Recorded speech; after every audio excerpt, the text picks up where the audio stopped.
లక్షణాలు తీసుకుంటున్నామా, ధర్మాలు చూసి వదిలేసే. అనుకునేవాడి గమనిక ఏది? దేశ అయితే ప్రకృతి మాత్రమే. అనుకునేవాడు అనుభవించేది ఏది?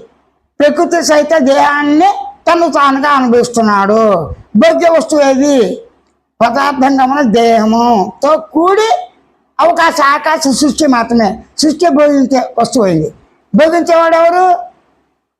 భోగ్య వస్తువు ఎవరికి? సృష్టి మొత్తం నాకు అంటే నాకు భోగ్య వస్తువు అంటే జగత్తు.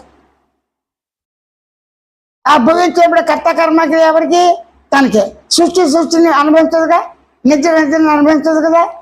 కాబట్టి అనుభవించేవాడు అనుభవింపబడే వస్తువు గమనించేవాడు గమనిస్తున్నాడు. నీ గమనిక భోజ్య వస్తువే, నీ గమనిక కర్త కర్మ క్రియే, నీ గమనిక సుఖ దుఃఖాలే, నీ గమనిక సర్వం నువ్వు ఎలా ఉన్నావో అలాగే ఉన్నాయని ఊరుగా గమనించడమే అని మాత్రం నిర్గుణం చెప్పగలిగాడు. మిగతా విషయాలు అప్రస్తుతమైనందుకు రోజు కూడా నిత్యకృత్యాలు నీ దేహాలు నీ దేహం పనులు చేసుకుంటానప్పుడు అనేక రకాల ఆలోచనలు వస్తాయి.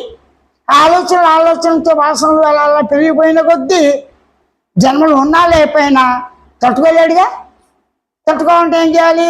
స్వరూప సహజ స్థితి. అలాగే గమనించేవాడి సహజ స్వయం గమనిక స్థితి. గమనించేవాడు గమనించవచ్చు. ఆ స్థితి నిద్ర కావచ్చు, కళ కావచ్చు, మెలుకు కావచ్చు, సుఖం కావచ్చు, దుఃఖం కావచ్చు, ఏదైనా కావచ్చు. అలాగే స్వయం గమనికతో నువ్వు గమనించిందంతా స్వయం గమనికమయమే. స్వయం గమనిక ఎలా ఉంది? అనుమయమే. స్వయం గమనిక ఎలా ఉంది? ఆకాశమయమే. స్వయం గమనిక ఎలా ఉంది? మౌనమయమే, ఆనందమయమే. కనుక సహజమైన ఆనందాన్ని ఆనంద దృష్టితోనే అనుకునేవాడు ఇది వచ్చిపోతుంది. కాబట్టి నేను సైతంగా నిశ్శబ్దం, శబ్దం అన్నీ కూడా వచ్చిపోయేవి. కానీ ఆనందం వచ్చిపోలేదు. సహజ అనుభవం, అనుభూతి, ఉనికి వచ్చిపోదు, స్వతः సిద్ధం.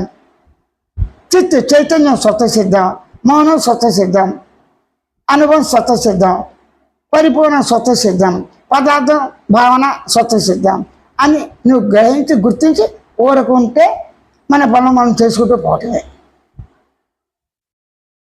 ఇంకా